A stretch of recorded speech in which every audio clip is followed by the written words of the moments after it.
It's time for the Douglas Coleman Show. Mr. Smooth and Savvy is joined by guests from all walks of life. From the entertainment industry to authors to political and social commentators. The famous and not so famous. The controversial and the light and fluffy. We have it all. Now, here is Douglas Coleman.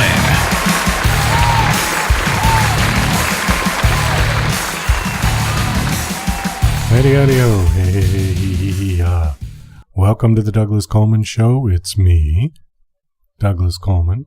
Nice to have you here. We've got two interviews today. First one up is Len Rosen.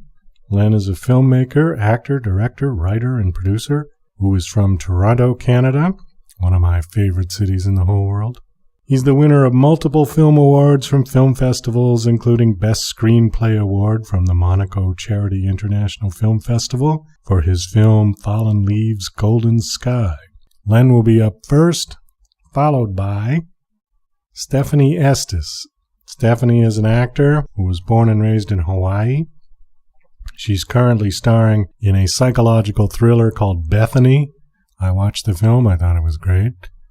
The film co-stars notable Shannon Doherty from 90210 and also Tom Green, who was in Road Trip and many other films. She will be up second. We'd like to take the Douglas Coleman Show to a 2-show-per-week format, but we need your help to do that. Please check out our Patreon page at patreon.com/Douglas Coleman Show. Your contributions would be greatly appreciated, and you can contribute and help us for as little as $1 a month. So please check us out, patreon.com/Douglas Coleman Show. We will be right back with Len Rosen. And now... Hey, Rocky, watch me pull a rabbit out of my hat. Again? Nothing up my sleeve. Presto! Ooh, don't know my own strength. Now here's something we hope you'll really like. Okay, please welcome my guest, Len Rosen. Hi, Len. How are you? Fine. How you doing? Doing very well. You're a filmmaker, and you've done right. Sort of all kinds of films. I saw you had a bunch of short films on YouTube. You've done a couple full-length films. A couple of films you did in China, yeah? Little Yellow Flower right. and Fallen Leaves, Golden Sky, I think was the other one. Are both of those full-length films? Yeah, Fallen Leaves, Golden Sky is barely a full-length, just over an hour. And Little Yellow Flower we haven't released yet. It's still kind of in the testing stage. But that one's an hour and a half. That one's kind of real full-length, so yeah. What do you mean the testing stage?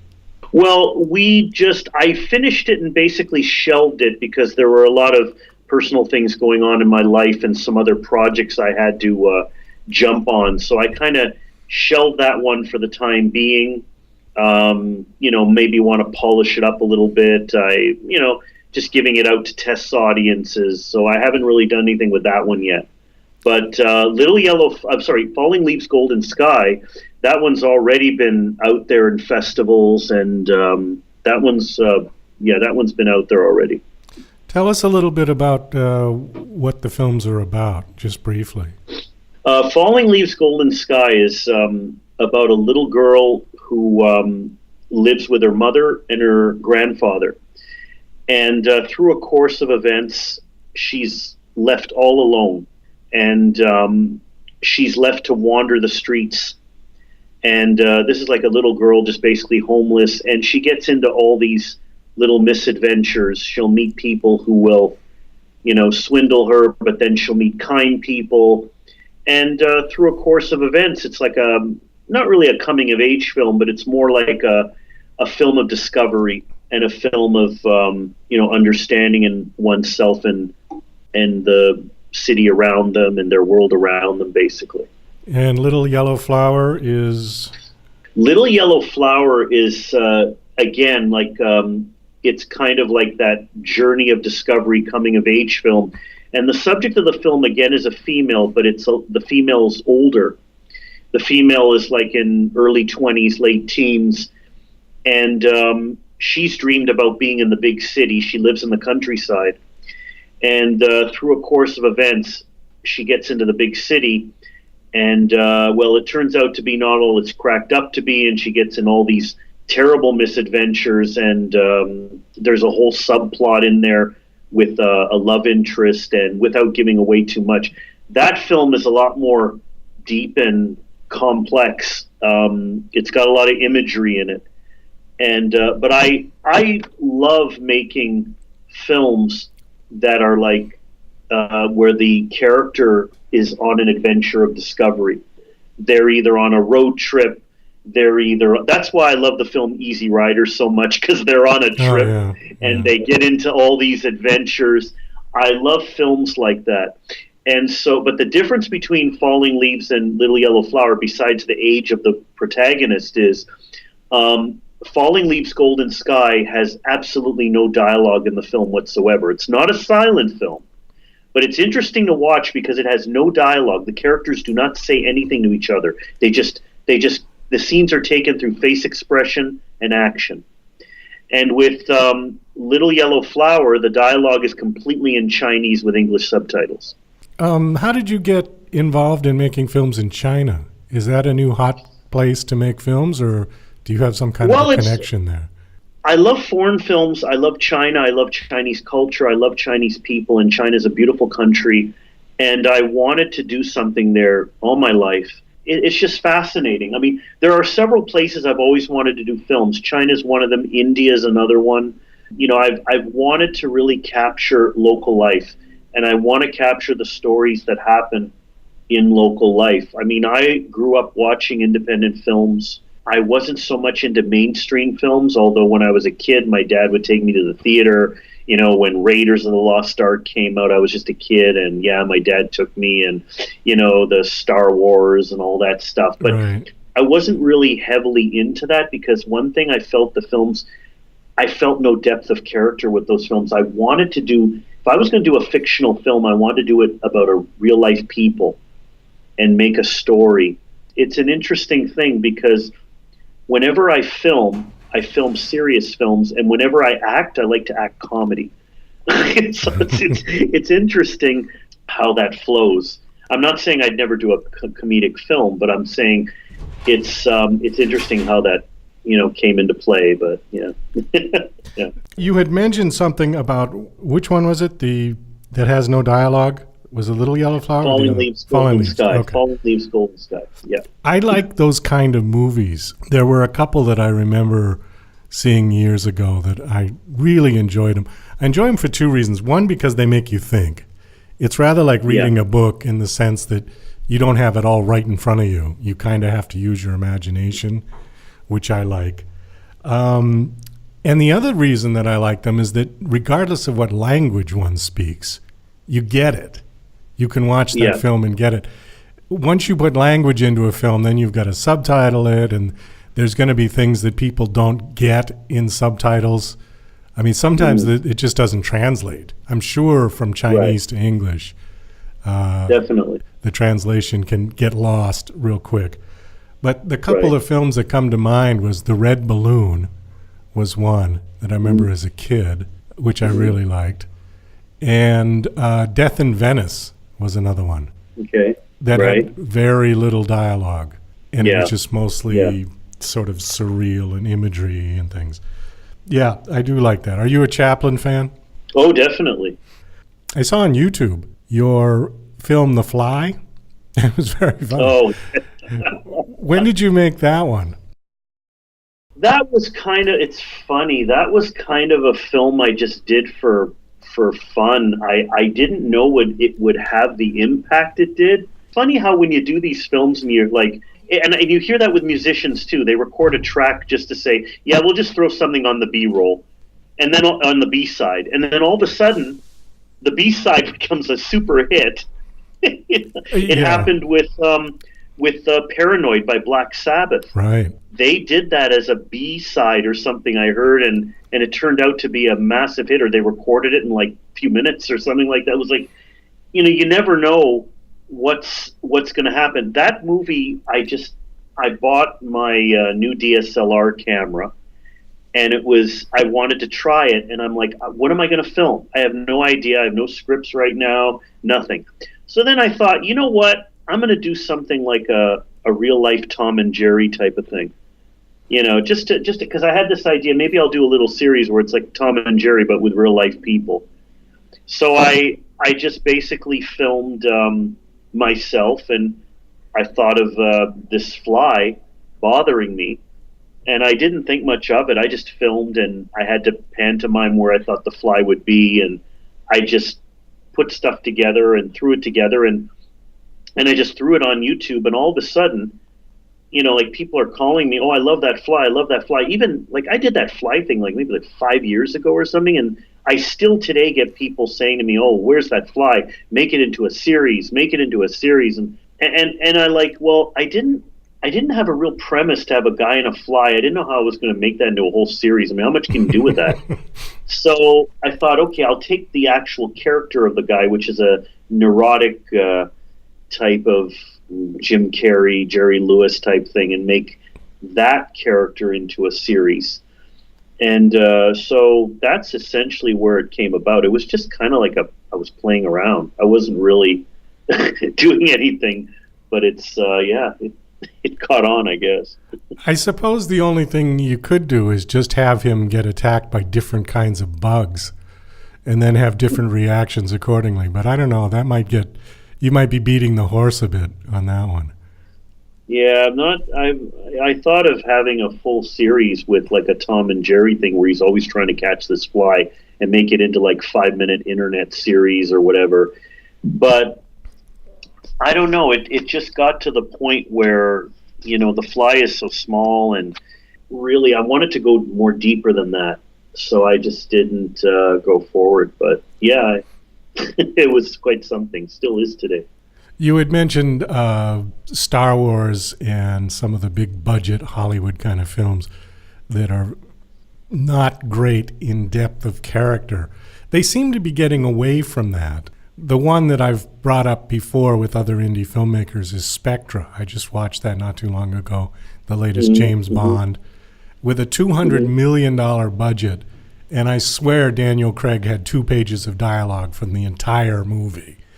It was just, I mean, you could see where all the money went. It went to the effects and traveling all over the world in all of these exotic locations, which, okay, I get that that's what James Bond is supposed to be doing. But in terms of depth, there was no depth at all. It seems like the good stories have all gone indie now. Definitely. Indie is definitely getting a big rise in popularity because there's a lot of independent filmmakers out there now. I mean, it's very easy to make a film today.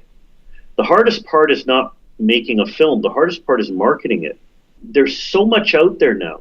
It's not like 40, 50 years ago where you make a film and, okay, there's a festival or, okay, but there's festivals now, but there's so much out there. There's internet, there's everything. People are filming movies with their iPhone. I mean, the independent film market definitely has changed the way movies think. It's definitely changing the way movies are marketed. I mean, bringing up Easy Rider again, because I love that film so much.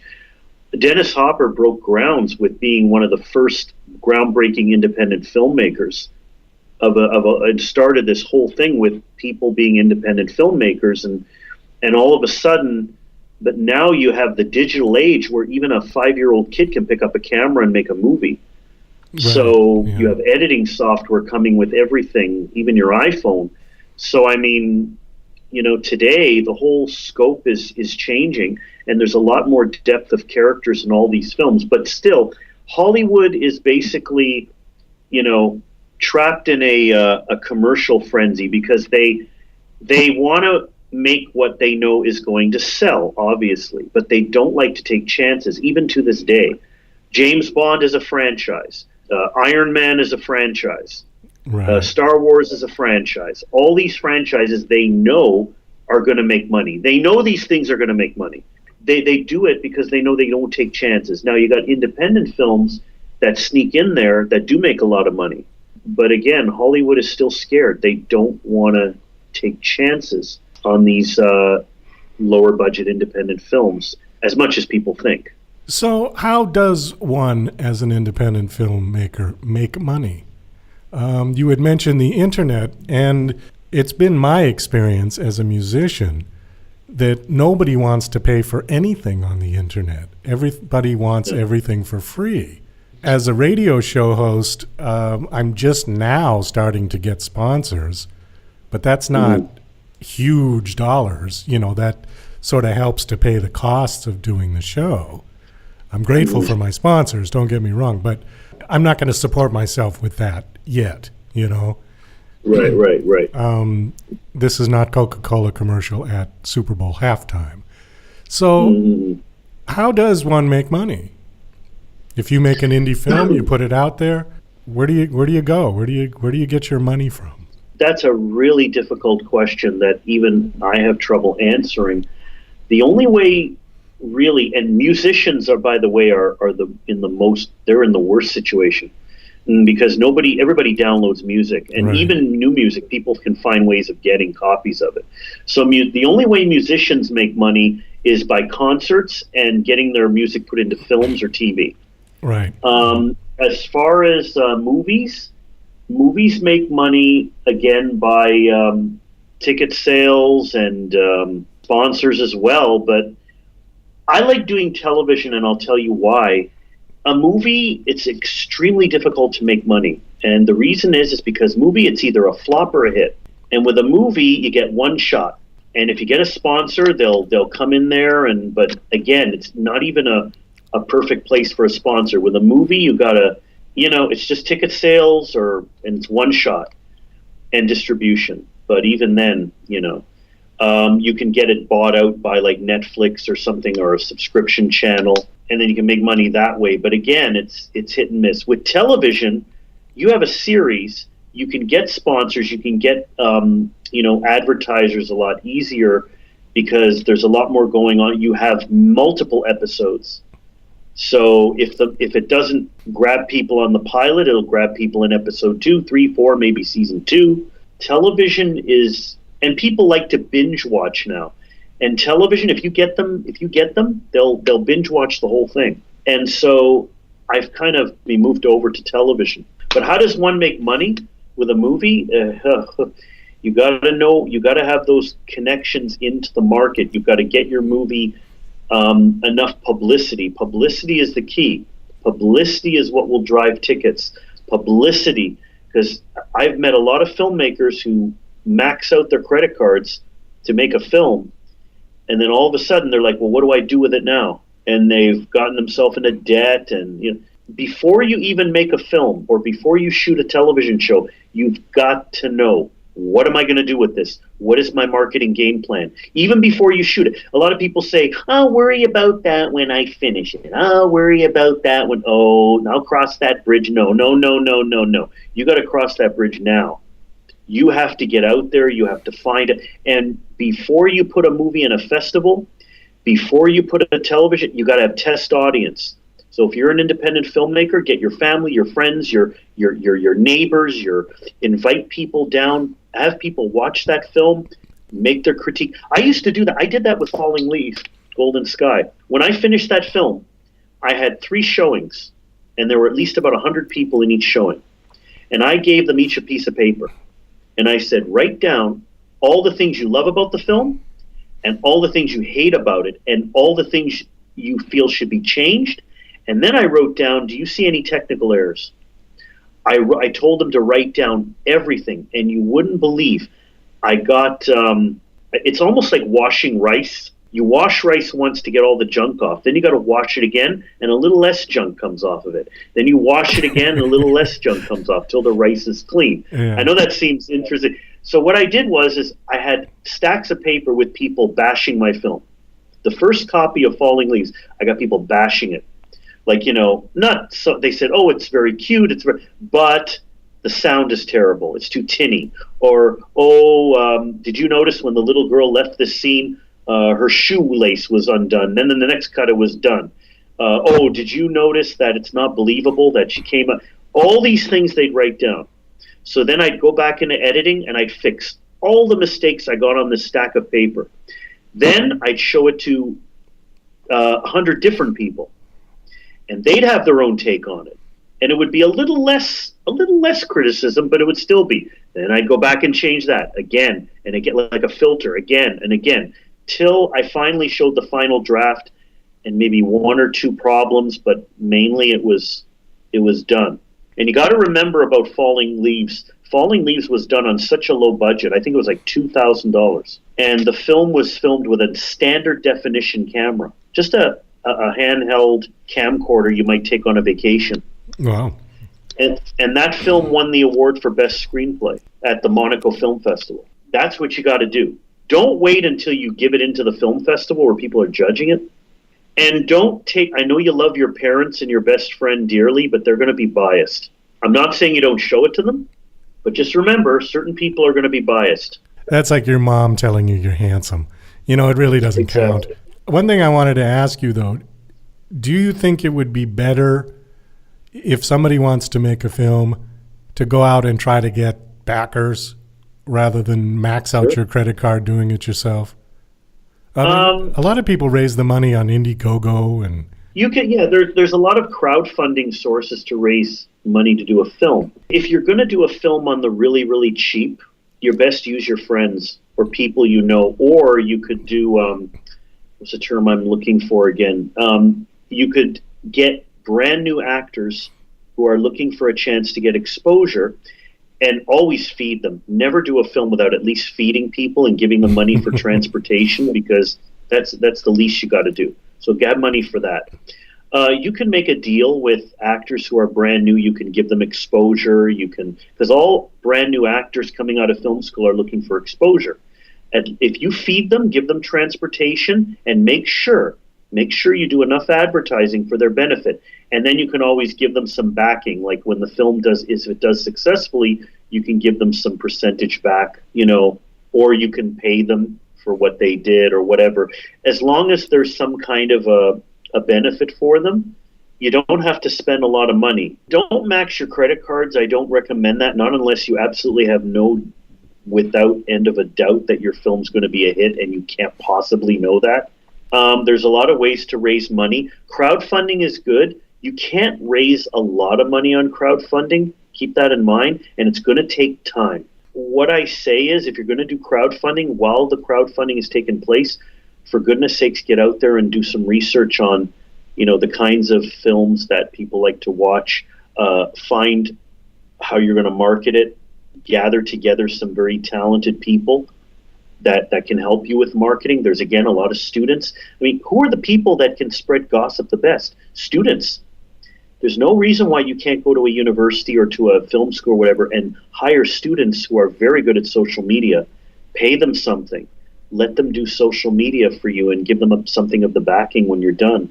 That's a lot of things people forget. I remember this story, and I don't remember it exactly, but there was this single mother, I think it was. She was home and she did, can't remember, but she was doing advertisement, and Disney found out or something like that, and through her social media and that. Forgive me, audience, I heard something about something of the sort. But it just goes to show you, if you're talented at social media, there's no end to what you can do, because social media is everything. Well, it's two sides of the coin. What I've found, we get a lot of music submissions for the show, people wanting to play it, have it played on the radio. I've found that the people that are maybe not quite as good musically are excellent at social media. They're tweeting, they're tagging, they're doing all this. And then you get these songs occasionally that are just phenomenal, that it just blows you away when you hear this song. And you go to look for it, and they don't have an account at all. They have no Facebook, they have no Twitter. You can't even find this song. And I'm thinking, you need to merge those two, because, and I don't know why that is. I guess the people that are just so tuned artistically just haven't a clue on the business side. And you also, and you can't be a jack of all trades. It's you're going to need people out there who are really into it.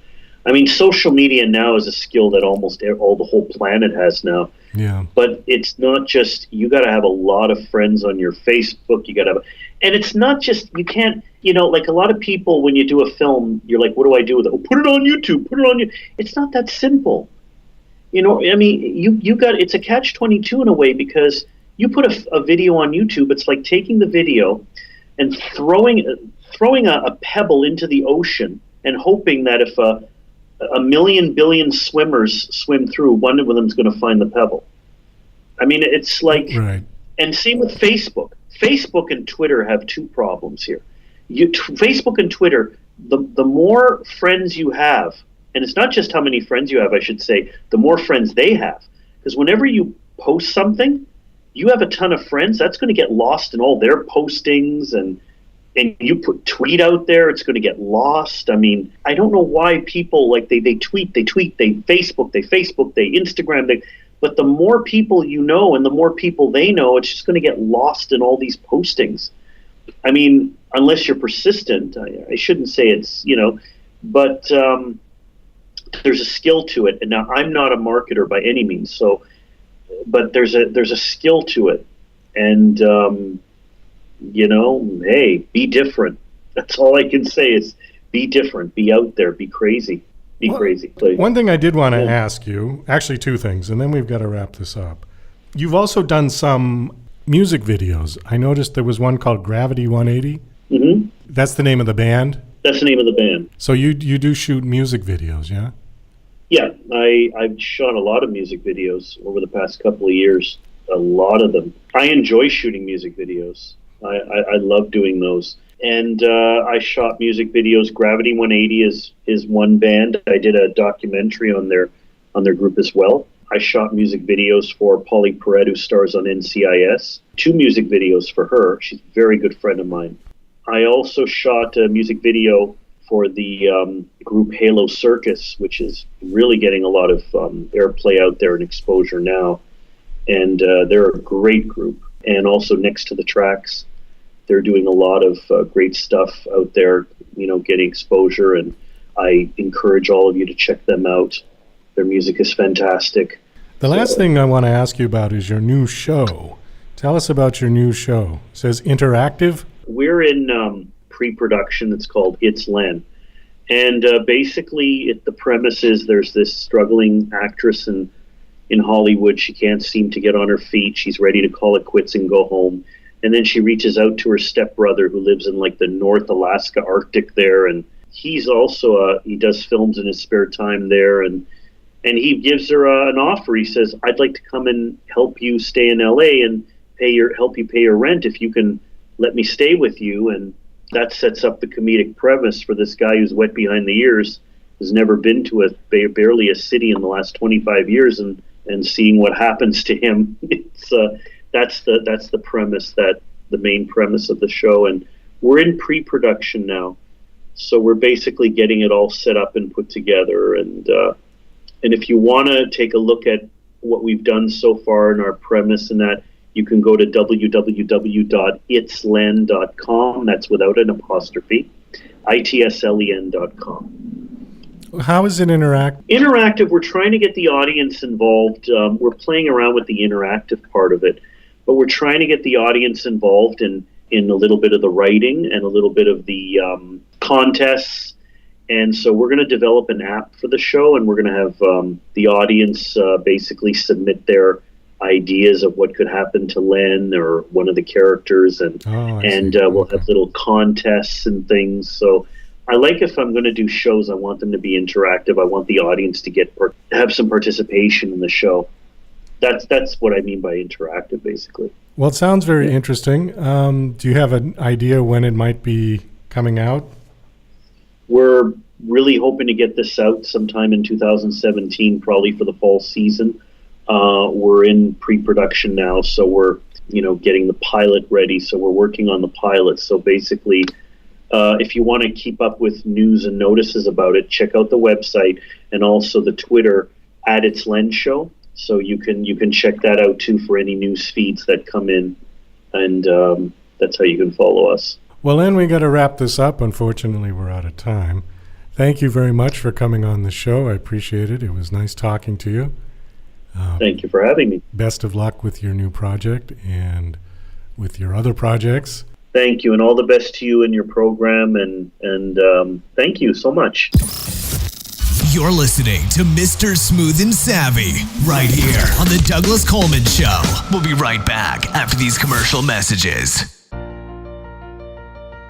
DJC Music and DJC Productions are pleased to announce a brand new website. We have started a listing website for radio show hosts as well as potential show guests. This is a meeting site where hosts and guests can come together. Show hosts can list their show and types of guests they're interested in booking. Potential guests can list their talents, bio, accomplishments, or anything they feel makes them an interesting radio show guest.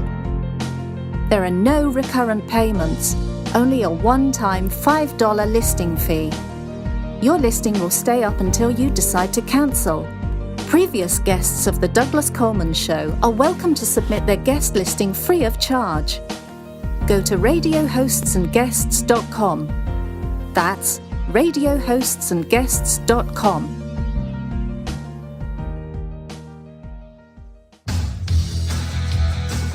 Hi there, this is Stuart Epps from the UK, record producer, engineer. You might have heard of me. I've worked with artists from Elton John to Led Zeppelin to Bad Company, Twisted Sister, Robbie Williams, Oasis, many, many great bands and artists in the past and the present and hopefully in the future. But you can work with me as well. You know, all you got to do is get in touch with me on eppsmusicproductions.com. That's EWPSproductionsmusic.com. And I can help you with your productions and with your recordings. A lot of people do home recordings now, which you can only take so far. Maybe they need a bit of professional help. So get in touch with me and we can sort it out. And thanks for Douglas Coleman for giving me this spot. Thanks a lot. Cheers, bye.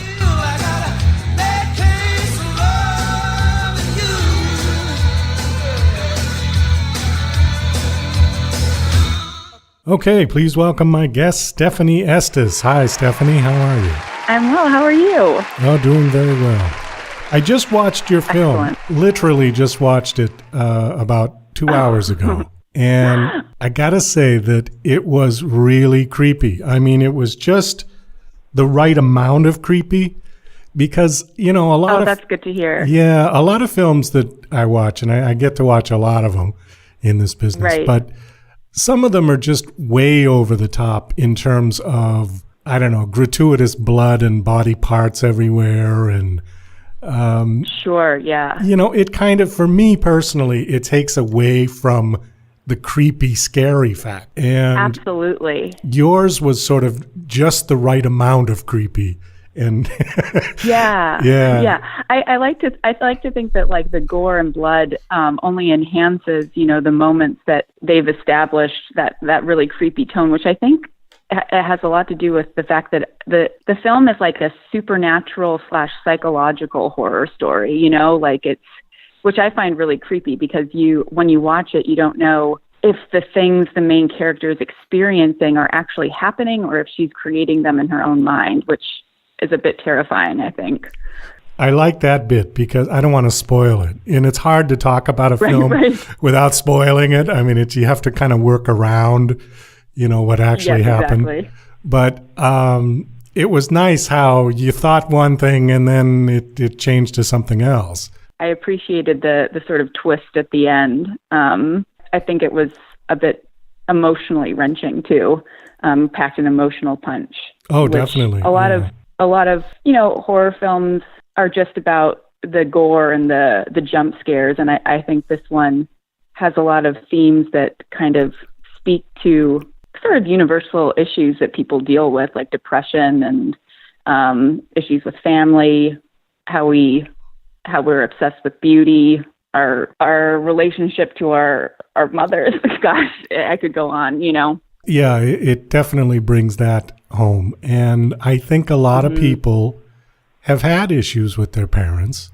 I don't have kids, and sometimes I've wanted to have kids, but I thought, no, because of things that happened to me during my childhood, that it's not an easy job to be a parent. No, it's not. It's really not. And it's not. Yeah, and good parents always think, I'm going to do this better than my parents did, or they're the Right. first one. The kids are the first ones to identify their parents' mistakes when they grow up. And so they always say, okay, I'm not going to do that like my mother did or my father did. But what happens is that while you're so busy concentrating on what they did that you don't want to do, you end up doing something You're else. making your own new mistakes. Right. Right. And it's just like a no-win situation. But that mother, Shannon Doherty, did a real nice job with that. I thought so too. Yeah. Very strong and terrifying. Very terrifying. And sad too. Just sad. Yes. Yeah, I agree. I haven't seen her in anything in a while, so it was kind of nice to see her again. Yeah, she's a great actress. Yes, definitely. Really great actress. And also Tom Green is in there, and he was very good. Yeah. Haven't seen him in a while it was either. Nice to see him. Yeah, it was nice to see him in a more serious role. He's known for being so kooky, and I thought he did a really fine job, reining it in and playing the reserved psychologist. And yeah, I thought he was great. Yeah, he played real straight in that, didn't he? Although there are a few moments, I don't want to spoil anything in the film, but where he's kind of going off about the perils of being a Canadian, which I think is kind of funny. Yeah. That was a little sidetrack from what was going on behind the counter. Right, exactly. But a nice moment of levity, I would say, in the film. Let's talk about you a little bit, and maybe get to people to get to know you a little. According to your bio, you were born in Hawaii. You were born and raised in Hawaii. Right. Which island were you born and raised on? Oahu. Oh, okay. So and Honolulu. I grew up. Have you been? Yeah, I've spent quite a bit of time in Hawaii, actually, but not in Honolulu. I was on the Big Island in Hilo. Oh, the Big Island's beautiful. Yeah, that's a beautiful place too. I grew up in Hawaii. I stayed there till I was about 18, and then I moved to New York City and studied theater at NYU. Yeah, and then I've recently moved to Los Angeles. So I like to say that I'm slowly heading back to my tropical roots, I guess. One thing I wanted to ask you, and people that I met in Hawaii, they always were very sort of proud to brag about their heritage. Are you one of those that's like, a mix of 50 different backgrounds? Well, I'm not natively Hawaiian. Like, I don't have any Hawaiian blood in me. My parents are both what you would call in Hawaii Howleys, meaning they're white. Right. But my mom was born and raised there. Her parents met after World War II. My grandfather was stationed there, and my grandmother was in the Red Cross. So my mom was born and raised in Hawaii. Oh. And then my dad was in the Air Force and was stationed in Hawaii and just really loved it and ended up moving there. But I guess I would say I'm a mix of, I'm a European mutt. I'm like English, Irish, French, German, all of the European things. Okay. Are your memories pretty fond of Hawaii, or did you have the kind of, I've met some people who said, I got there and I thought it was going to be the picture postcard, and it turned out maybe not to be for them. Right. I love Hawaii. I have fond memories of it, and I love going back to visit. Unfortunately, it's not really the right environment to pursue what I want to pursue. Like, they don't have a really vibrant film or theater scene there. Don't get me wrong, there's great theater and there's great film and TV that shoots there, but it's not for someone who's trying to break into the business. You sort of have to be in New York or Los Angeles or one of these bigger cities. I kind of hope for a time when perhaps I can go back there, but I think I would have to be a bit more ready to settle down, and I'm not ready to do that yet. One of the other things on your bio that I wanted to ask you about, it says Stefanie was selected as one of the 25 emerging artists to be part of Kevin Spacey's Old Vic New Voices program. Now, what is that? Tell us about that. So right when I finished college, the Old Vic was doing a program in New York City where they selected 25 actors, directors, writers, and producers to perform in a series of 24-hour plays, which is where you have 24 hours for the writers to write something and you to rehearse it and then perform it. There was sort of this rigorous audition process, and I was selected as one of the group of actors to be paired with these 4 writers, 4 directors, and 4 producers. And we had sort of like a training and initiation program leading up to doing the 24-hour plays, where we did acting workshops and movement and voice, and like had some industry conferences and stuff. And then that culminated with us actually performing the 24-hour plays off Broadway. Kevin Spacey is the one who heads up the Old Vic New Voices program. So he did some of the workshops with us and ended up hosting the evening. And then out of that, the 25 of us ended up starting our own theater company, which has now sort of died down, but it was called At Play Productions. And we did a bunch of our own short play festivals and ended up producing 2 plays off Broadway in New York. So that's a long answer for what that program was. That's all right. We love long answers on radio because you get people, if they just say yep or nope, it makes makes my job really difficult. Right. What was it like working with Kevin Spacey? He's an amazing talent. Oh, phenomenal and terrifying. Yeah, the first day of the program, we had to bring in monologues to do in front of him, which was, I am feeling nauseous just thinking about it. But he's such a nurturing person and is really supportive of new talent and theater. So it was terrifying initially, but you realize pretty quickly that he was only there to support you and to help you learn and grow as an artist. So I can't say enough wonderful things about him.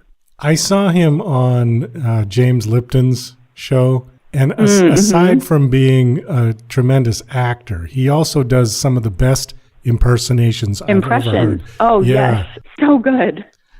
Good. Terrifyingly good, to use your word.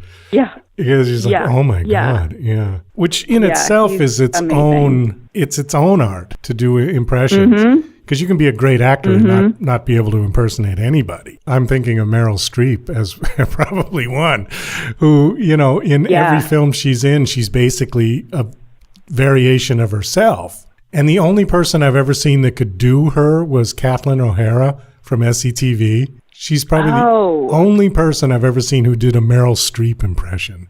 And I thought, wow. That's something. Gosh. Yeah. I need to see that. Is that on the internet somewhere? It might be. That show was on in the early 80s. I know it's on DVD because I have the collection. Okay. But it's probably out there someplace. If you've got any of those Netflix or, if you subscribe to any of those, I'm sure it's there. Right, I'll have to look that up. I would love to see that. Yeah, that's a great show that I think a lot of people who maybe aren't quite as old as I am missed. And the talent that came out of that show was tremendous. John Candy. Oh, right, yeah. Wow. He's great. I just recently rewatched Planes, Trains, and Automobiles. Oh, yeah, great movie. He's so good. Yeah. So good. Well, that's a great segue to my next question, which was, who do you admire as an actor? I mean, I know there's probably thousands, but give me your top 3. Top 3. The top of my head, I would say Cate Blanchett. I think she's so flippin' amazing. Then I would say, this is sort of a throwback, Jenna Rollins. Her performance in A Woman Under the Influence is mind-blowing. And I'm just sort of like in awe of the relationship that she had with her husband and how they created this whole canon of independent cinema together. And she really, I think, was one of the forerunners of creating your own work. So I think she's up there. And then I would also say, how can you not say Meryl Streep? She's just like, So I remember watching Sophie's Choice for the first time and I was floored.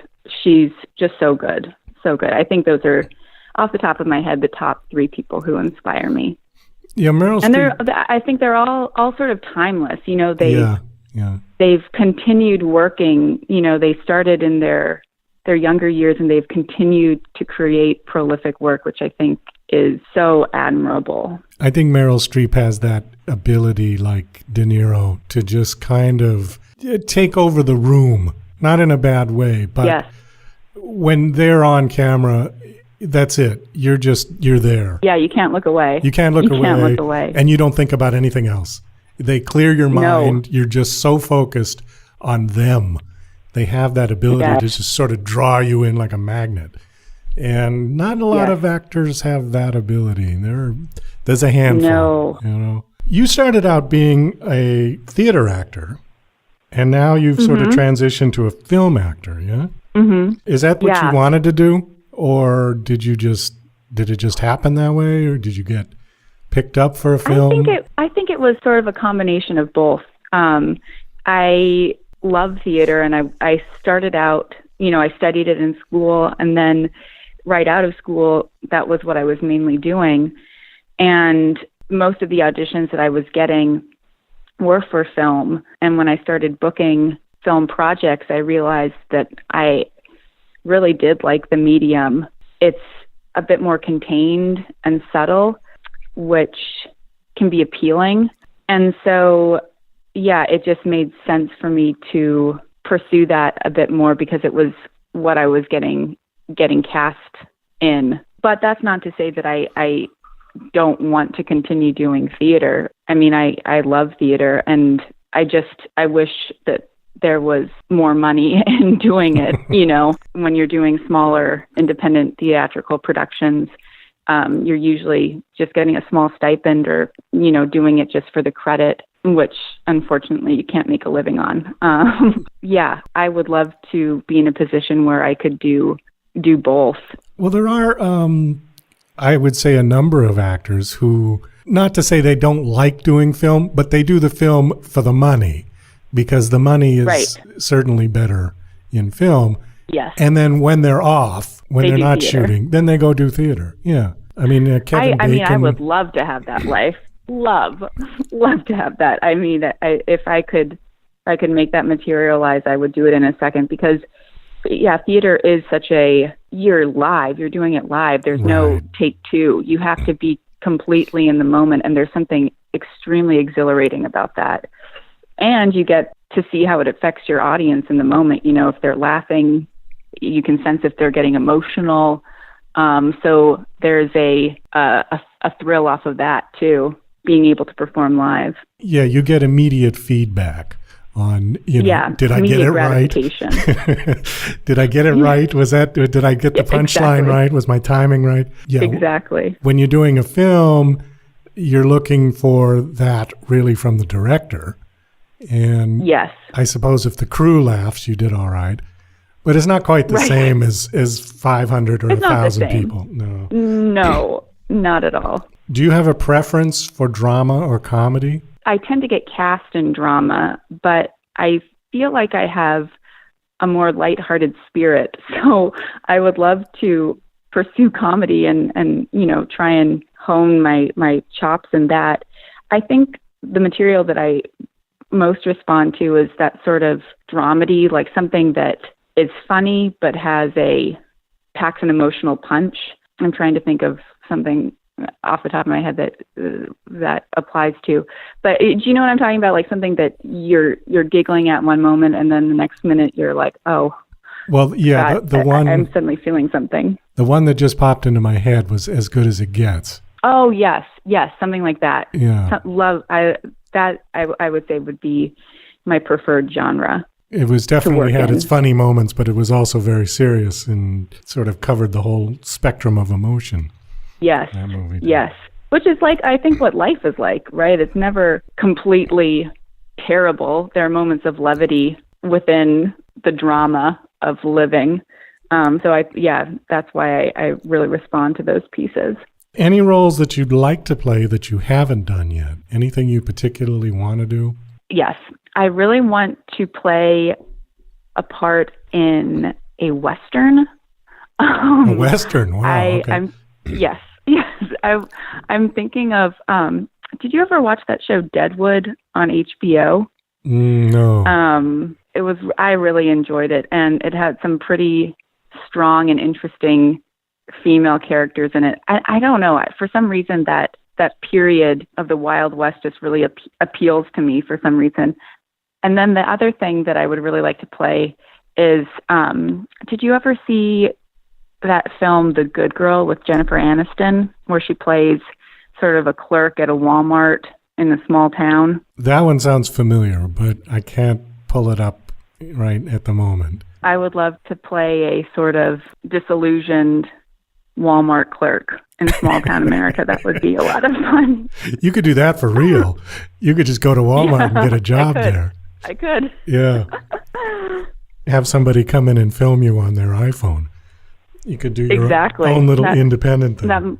So I think off the top of my head, those are maybe the two roles that I would love to tackle. That's funny. A disillusioned Walmart and a disillusioned Walmart girl. That's about what. Yeah, Ms. Kitty from Gunsmoke, and Jennifer Aniston. Yeah, exactly.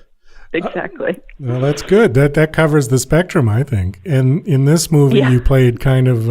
I was going to say a psycho, but you weren't. Well, now I just gave it away. Well, okay.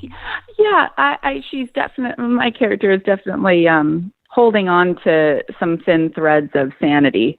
That's a good way to put it. Yeah. Okay. Yeah, but you realize that she wasn't making it up. Right. Exactly. In the end. You know what it reminded me of? The film that film reminded me of was Half-Light. Did you see that movie with Demi Moore? No, I haven't. No. Okay, you actually look a little like Demi Moore from that film. Oh, thank you. That's such a nice thing to say.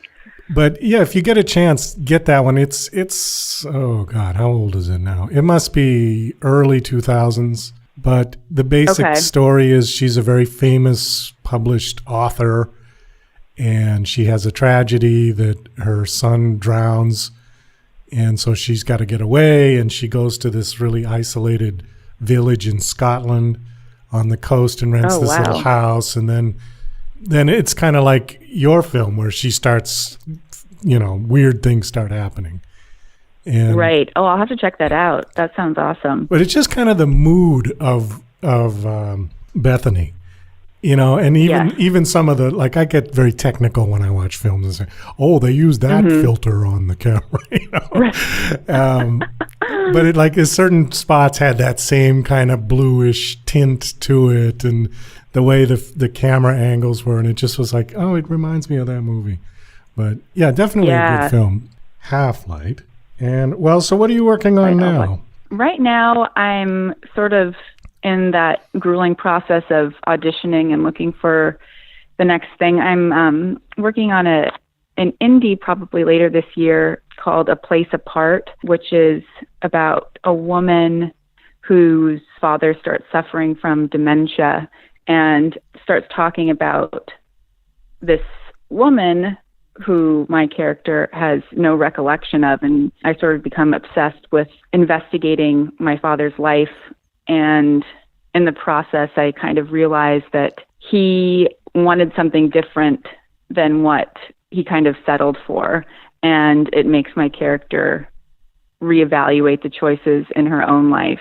So it kind of deals with the themes of complacency and like what's at stake when we don't really go after what we want. So I'm into that. Themes of family, which I think it deals with things that people will hopefully be able to relate to. So working on that. And then later this year, I have, I think, a couple of other films that will probably be released. One is a 1950s period piece about a lesbian who's sort of at odds with the conservative nature of the world around her. And then a sci-fi thriller, which is kind of, I guess, a bit Hitchcockian in feel. So those are sort of the things I have coming up and what I'm slated to work on. And hopefully more will pop up, but you never know. That's the nature of the life that I've chosen, I suppose. I did watch Bethany, as we talked about, and you've got another film on here called If Looks Could Kill. I didn't have a screener for that, so I don't know what it's about. Tell us briefly what that one is about. So that one is sort of like, it's a thriller. I play a cop who is a rookie cop who's new to the force, and her mentor is this guy who she's known since she was a child, and she has sort of an unrequited love for.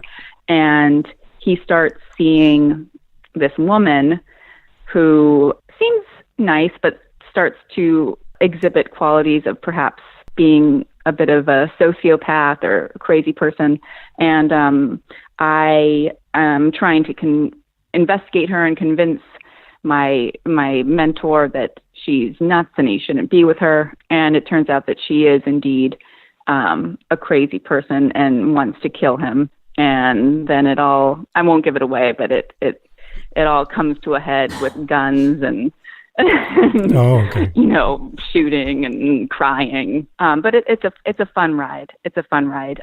It was actually directed by the same guy, James, who did Bethany. Yeah, it has a noirish thriller feel to it. I think people who a sort of double indemnity quality, like the main character has a very, who was the lead in that, Barbara Stanwyck, very Barbara Stanwyck feel to her. Well, that one sounds interesting. And now that one is out already? Yeah. I think it's on DVD and it aired on Lifetime too.